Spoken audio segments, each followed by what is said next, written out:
What's up, YouTube? So before we get started with this video, on first take, we're talking about how Barry Bonds thinks he's been blackballed from Major League Baseball. So let's see what they have to say about that.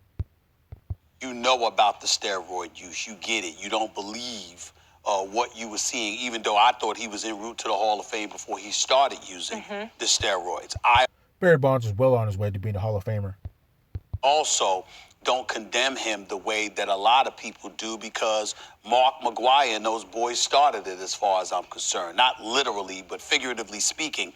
You know, when they saved baseball after the cancellation of the World Series in 1994, here they come back in 1998, and they resurrected the sport with the home run chase, the single-season home run chase between him and Sammy Sosa. It wasn't Barry Bonds that went on. So I could say that Mark McGwire and Sammy Sosa and Barry Bonds definitely saved baseball. So what was it, 1998? Sammy Sosa hit 66 home runs. And then in that same year, 1998, Mark McGwire hit 70 home runs. And then in 2001, Barry Bonds hit 73 home runs. So those guys definitely put baseball back on the map, because for the longest time, it was the NFL or basketball, when it used to be Major League Baseball was America's national pastime. So I don't know, let's continue. Hill and forgot how to plead the fifth, saying I'm not here to talk about the past. Or speak English. That's right. It wasn't. I was getting to that. It wasn't Barry Bonds who showed up with an interpreter. Sammy Sosa speaking English all these years, but when it's time to show up on Capitol Hill, he got a damn interpreter, for crying out loud. Just embarrassing. Smart move. You got to give it to Sammy Sosa on that one. I wasn't resourceful and inventive. I'm just saying. The point is that Sammy, Barry Bonds didn't do those things. But Barry Bonds did admit to the steroid use, talk about he thought it was flaxseed oil and arthritis cream. Barry Bonds did openly admit that it was inexcusable how he had treated a lot of people during his playing career. Not just contemporaries, but other people surrounding the sport or whatever. He's openly spoke about that and apologized for that. But, he was... I only met him once or twice. He was always nice to me when it happened, but he had that acerbic kind of reputation. So when it's over for you as a player and nobody has to deal with you, they're going to remember all of those things, which is what makes you feel like you've got a death sentence. That's why I'm saying, I'm not justifying it, Max, or anything like that. I'm just saying what he said is very believable, because even when he was playing, you had people saying, we can't wait until he's gone because he'll get his comeuppance at that time. They were saying this while he was playing, and he's acknowledging that's what's happening now. So I could definitely go with that. Barry Bonds is being blackballed by Major League Baseball. So it's no secret that Barry Bonds and media Jackals didn't have the best of relationships. I bet you a lot of it was probably because of the media Jackals pushing Barry Bonds buttons and, things of that nature.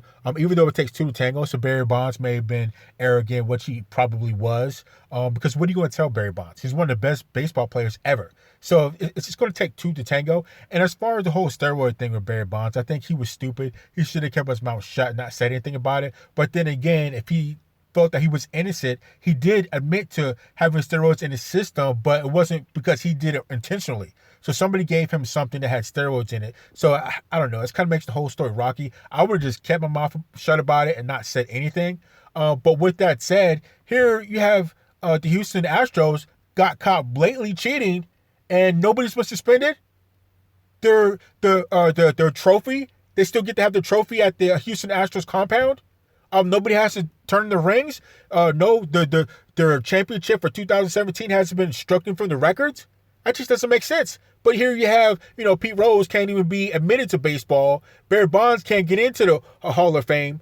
It just doesn't make sense. So there's definitely a consistency problem with Major League Baseball. But let's continue. Let me be very clear about this.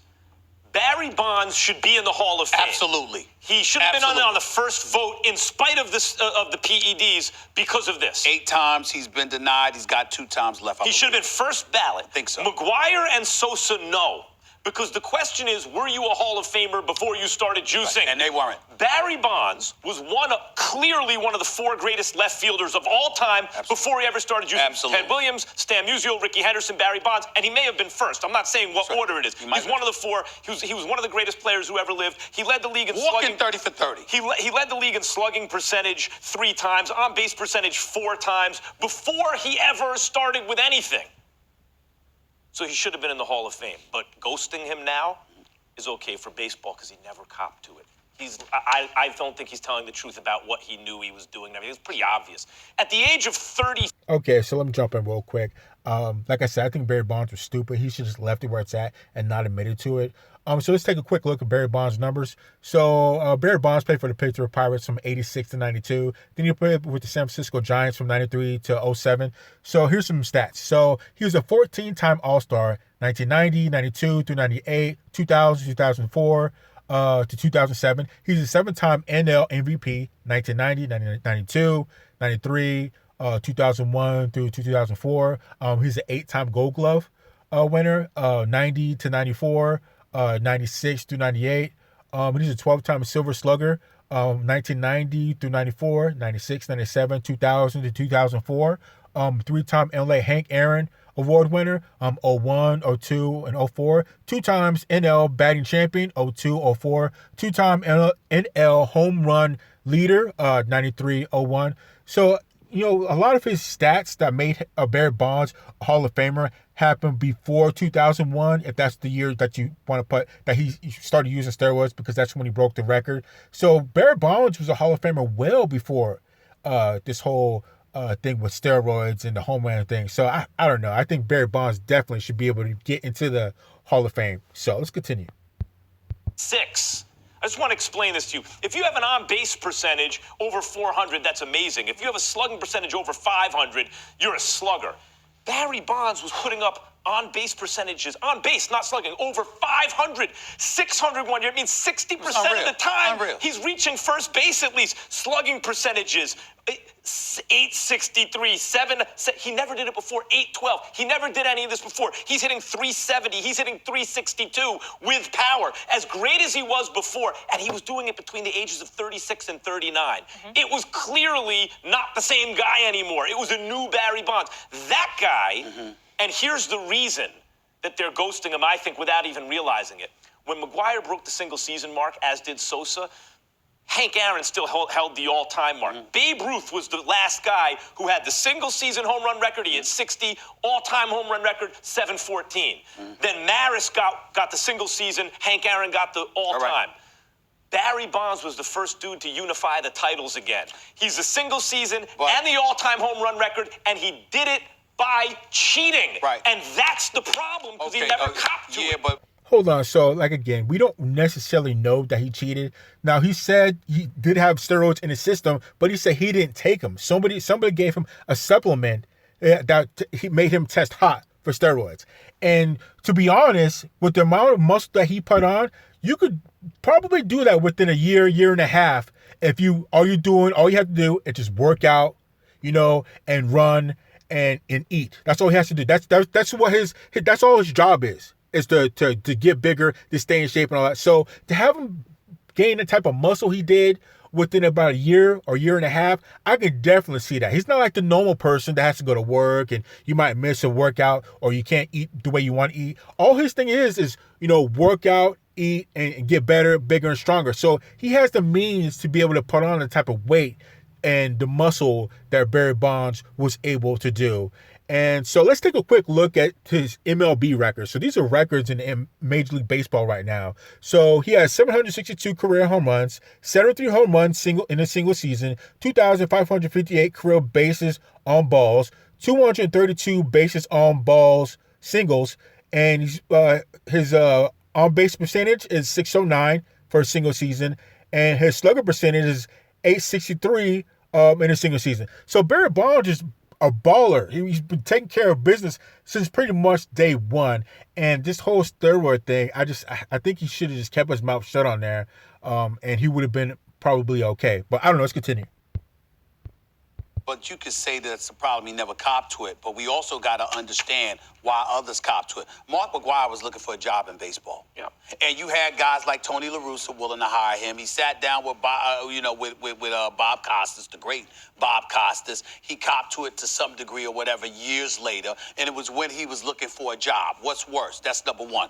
Number two, when Barry Bonds was sitting there and smacking those home runs and breaking Hank Aaron's record and all of this other stuff, I saw packed houses in stadiums watching him. I saw They ain't giving the money back. They ain't giving the money back. So what I'm saying is that, listen, here's my issue. My problem is twofold. Number one, when it comes to the Hall of Fame, like with Pete Rose, you know how I am about how Pete Rose should be in the Hall of Fame. I'm adamant about that. Pete Rose should be in the Hall of Fame, period. You can sit up there and say whatever you want about him, but don't deny what you saw on the baseball field. And if you're baseball and you're willing to celebrate these guys while they're playing, doing what they do, then you don't forget come Hall of Fame time. But as it pertains to Barry Bonds, we all recognize the fact that he's one of the greatest hitters we have ever seen in the history of Major League Baseball. Contemporaries in the sport defer to him. They've looked for counsel from him in the past. You trying to tell me he can't help a baseball team? How come? He can definitely help out a baseball team, and it's the same thing with Pete Rose. Pete Rose should be able to share his wealth of knowledge that he has for this generation of baseball players. It should be the same thing with Barry Bonds. But again, on the other hand, here you have the Houston Astros that have been blatantly caught cheating, won a World Series most likely off of it, and they don't get their trophy taken away from them, away from their compound. They all get to keep their rings. Their 2017 championship World Series win hasn't been stricken from the records. Nobody's going to be suspended. But here you have Pete Rose, who all he did was bet on baseball, even though it was bad. But that never affected any games. That didn't affect his performance. Same thing with Barry Bonds. Barry Bonds, he should have kept his mouth shut, even though, he made it to it that, somebody gave him something. But at the same time, you have the Houston Astros. Nobody say anything about them. But it's okay for those guys. So I don't know. Let's continue. McGuire gets to do it, but he doesn't. I agree with that. I got a story for you. Even though he did have a job before, I used to do Friday night fights stuff like that here on ESPN in the late 90s with Brian Kenny. And during 98, we used to say, like during commercial break with big baseball fans, we used to say, it's too bad Barry Bonds missed this juice ball era. They were calling it a juiced ball back then, even though obviously the players were. Right. And because look at what McGuire and Sosa are doing. And Bonds might be entering the decline stage of his career. Imagine if he would get in on this juiced ball era, what would happen? And you know what Barry Bonds? Again, I'm sorry, I don't mean to stop him, but I think around that time was when creatine really started coming out and Major League Baseball players were really looking to lifting and getting swole instead of, just facing or working on, just running and things of that nature. They really focused on getting big like football players and possibly basketball players. So I think that's around the time when creatine came out and there's a whole bunch of supplements just exploded on the scene. So I think that mixed with Barry Bonds has all the money in the world and all the time in the world to do nothing but work out, eat a perfect meal, have a perfect diet, and do all the lifting, everything you want to do. It's not unreasonable that he would put on the type of weight and muscle that he did, especially being a little bit older. He might need a little bit of edge, so he may not have worked out as hard as he did in 2001 or 2000. And kind of the same thing with other guys. But I don't know. I just think that Barry Bonds should be able to get into the Hall of Fame because, again, look at the Houston Astros. I mean, it just doesn't make any sense at all. And I think Barry Bonds might have the same thing that's going on with Pete Rose, where Barry Bonds made a few people mad. So a few of the top guys, Barry Bonds made mad, and there's not too much you can do about it while he's playing because, what are you going to say to Barry Bonds? He's one of the best baseball players ever. So, I don't know. I think he should definitely make it to the Hall of Fame now. So, let's continue. Eventually did, he got in on it. Well, he got in on it. Why? Because according to Mark Finnerawada and Williams, when they wrote that book, Game of Shadows, and the excerpts were in Sports Illustrated, what we were told, based on their reporting, is that Barry Bonds was always straight and narrow and playing the sport of baseball until that happened. Got cheated out of his status, it happened, and he saw that he was being cheated. He's right. Because of what they did. And last thing, real quick. That's what happened. And that instigated it. Last thing on Bonds, it's almost not his fault that when he jumped on the stuff, he made a mockery of the